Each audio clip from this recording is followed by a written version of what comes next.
Bonjour Jean-Pierre Aubin. Bonjour Patrick Cohen. Inspecteur général honoraire de l'Éducation nationale, vous venez donc de remettre au ministre un rapport sur la formation des enseignants à la laïcité. Avant d'y venir, je voudrais vous lire un extrait du livre que la jeune Mila va faire paraître demain. Mila, 18 ans, condamnée à vivre cachée sous protection policière pour avoir critiqué l'islam et s'être moqué du prophète. Dans ce passage, on est au cœur de votre sujet. J'ai le sentiment, écrit-elle, que les valeurs qui s'attachent à cette société, comme le fameux principe de laïcité, ne sont que poussière pour ma génération. Je dois avouer que je n'ai rien retenu de mes cours d'éducation morale et civique. Je savais écrire laïcité, mais pas définir le mot. Je ne savais pas non plus ce qu'était le droit au blasphème, ni la liberté d'expression. Et Mila de s'interroger, sans doute la faute aux enseignements de l'éducation nationale. Elle a raison ? Le constat est sévère, mais je ne peux pas dire qu'il soit injuste. Lorsque on a réformé le Code de l'éducation il y a quelques années en introduisant la fameuse phrase « La mission première de l'école est de faire partager aux élèves les valeurs de la République », on a oublié de dire quelles étaient ces valeurs, comment faire et comment enseigner ces valeurs aux élèves. Donc, on a des enseignants et plus généralement des personnels qui sont globalement dans le désarroi par rapport à cette question. Ils sont livrés à eux-mêmes ? Ils sont livrés eux-mêmes, c'est sans doute un peu fort, mais en tout cas, la réponse que l'éducation nationale devrait leur donner, le soutien et l'outillage qu'il devrait leur donner n'est pas suffisant, c'est certain. D'autant plus que les derniers événements, je pense en particulier à l'assassinat de Samuel Paty, ont accru la retenue, la crainte, la peur parfois des enseignants à enseigner certaines choses ou à reprendre des élèves qui prononçaient certaines paroles ou qui avaient tel ou tel comportement. Aujourd'hui, on sait qu'un enseignant sur deux s'auto-censure, ce qui est considérable. Et parmi les plus jeunes, c'est 68%. Donc, Ce qu'a provoqué l'assassinat de Samuel Paty, c'est d'abord cela, plutôt qu'une prise de conscience, Jean-Pierre Aubin ? Il y a eu les deux, mais en tout cas, on voit l'autocensure, la déclaration des enseignants qu'ils s'autocensurent faire un bond de 13 points. Entre avant et après l'assassinat du professeur Paty. Alors, le premier constat de votre rapport, c'est celui d'une forme de méconnaissance. Vous avez interrogé des dizaines de cadres de l'éducation nationale sur ce qu'ils entendent par valeurs de la République. Vous avez cité tout à l'heure le Code de l'éducation nationale, ces valeurs dont le partage est l'une des missions premières de l'école. Et vous avez été vous-même surpris par les réponses. Oui, j'étais surpris parce qu'à minima, on cite laïcité, liberté, égalité, fraternité. Voilà, tout le monde. Mais à partir de là, on a une très grande variété de réponses. Et puis, il y a des valeurs de la République qu'on cite rarement, voire jamais, alors qu'elles sont inscrites dans des textes fondamentaux. La justice sociale, la démocratie, l'universalisme, la dignité humaine, par exemple, sont rarement citées. La sûreté. Pourtant, c'est la Déclaration des droits de l'homme et des citoyens de 1789. Protéger les citoyens, c'est quand même la première mission qu'on attend d'une république. En revanche, vous avez entendu la diversité. La diversité, alors qu'on sait très bien que le président Chirac a renoncé à introduire ce principe constitutionnel devant l'opposition de Simone Veil, il y a quelques années. Et donc, n'importe quel responsable de l'éducation nationale, voire enseignant, devrait savoir que la diversité n'est pas un principe républicain. Et on confond, selon vous, la diversité et la lutte contre les discriminations ? Alors, la lutte contre les discriminations, elle est affichée comme étant une valeur de la République lorsqu'on interroge les responsables. Mais en fait, il s'agit d'une entrée négative dans les valeurs de la République. Parce que qu'est-ce que c'est qu'une discrimination, sinon une atteinte au principe d'égalité ? Mais comment lutter contre une atteinte au principe d'égalité si on n'enseigne pas d'abord le principe d'égalité, ce qu'il est, et ses exigences. Donc, on a une position qui encourage l'idéologie victimaire. On est tous discriminés. On a tous à se plaindre, en fait, de la République. Donc il y a un déficit de connaissances qui vient d'un déficit de formation. La première tâche que vous préconisez, que Jean-Michel Blanquer a promis de mettre en œuvre, avec vous d'ailleurs Jean-Pierre Aubin, c'est de former des formateurs. Oui, avec moi, et je dois vous préciser, pas sous ma conduite.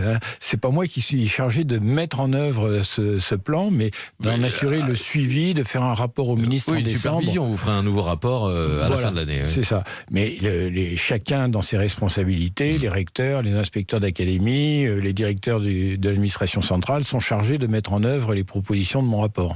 Donc, former les formateurs. Former les formateurs.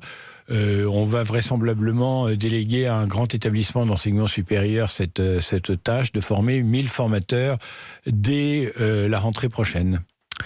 Un réseau de 1000 formateurs, donc formation intensive dispensée, vous avez dit, par un établissement d'enseignement supérieur, parce que c'est le système français. Le ministère n'a pas directement la main sur le contenu des formations. Il peut le faire, mais on peut également donc confier cette tâche qui est quand même une tâche qui nécessite une légitimité universitaire, un niveau d'exigence scientifique qui doit être garanti à un établissement qui, de ce point de vue, ne souffre aucune critique. Un établissement qui définira aussi ce que vous appelez un référentiel commun de contenu, de compétences pour la formation à la laïcité. Alors ce référentiel existe en fait. Il vient d'être mis au point. Moi j'ai rendu mon rapport en avril. Et donc depuis quelques semaines ou quelques mois, le ministère n'a pas chômé. Il a travaillé sur cette question. Et le référentiel de contenu et de compétences sur laïcité et valeurs de la République est prêt. Il a reçu l'accord des deux ministères, celui de l'enseignement supérieur, celui de l'éducation nationale. Il va faire l'objet d'un arrêté interministériel qui va paraître prochainement. Ce que les enseignants demandent aussi, Jean-Pierre Aubin, et évidemment cette question nous renvoie à l'assassinat de Samuel Paty, c'est le soutien de leur hiérarchie, une solidarité effective pour les aider à traiter les comportements problématiques de certains élèves ou de leurs parents. Oui, et ils ne la reçoivent pas toujours. En tout cas, ils ont le sentiment qu'elle n'est pas au rendez-vous. Et les chefs d'établissement sont d'ailleurs mis en cause par ce qu'on appelle le pas de vaguisme, mais eux-mêmes disent ne pas se sentir très soutenus par leur propre hiérarchie. Donc on est dans un cycle pervers, là, qu'il faut absolument briser, et je sais que le ministre nous a dit hier soir, lorsqu'il a réuni les principaux responsables du ministère, qu'il avait l'intention d'avoir un discours très ferme et de demander aux responsables d'avoir un discours très ferme à ce sujet à la rentrée scolaire. Il faut que les enseignants se sentent soutenus. On peut prendre un exemple, 50% d'autocensure. Si vous êtes principal de collège, vous vous dites, il y en a 1 sur 2 qui s'autocensurent dans mon établissement. Qui est-il ? Attendez, 50% d'autocensure chez les enseignants ou chez les enseignants, ou chez les responsables d'établissement ? Non, chez les enseignants. Les enseignants. Il y a, d'après le sondage pour la Fondation Jean Jaurès il y a quelques mois, c'est 1 enseignant sur 2, en moyenne évidemment, qui s'autocensure. Donc dans un collège moyen, il y en a 1 sur 2. Je suis principal de collège, je me demande, qui sont-ils ? Sur quoi ? Pourquoi ? Et surtout, comment puis-je les aider ? Comment puis-je les aider ? Or, aujourd'hui, cette préoccupation, cette question n'est pas au cœur de la formation, ni initiale ni continue des personnels de direction.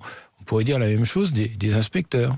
Mais on peut dire aussi que les enseignants et sans doute les chefs d'établissement font du cas par cas, qu'ils apprécient aussi quelle est la gravité de l'incident. Est-ce que ça vaut la peine d'en faire une communication publique à l'intérieur de l'établissement ? Est-ce que l'effet n'est pas contre-productif ? Enfin, vous voyez, ce sont des questions. Je ne parle pas d'incident, je parle d'autocensure. Et le sondage de l'IFOP est clair.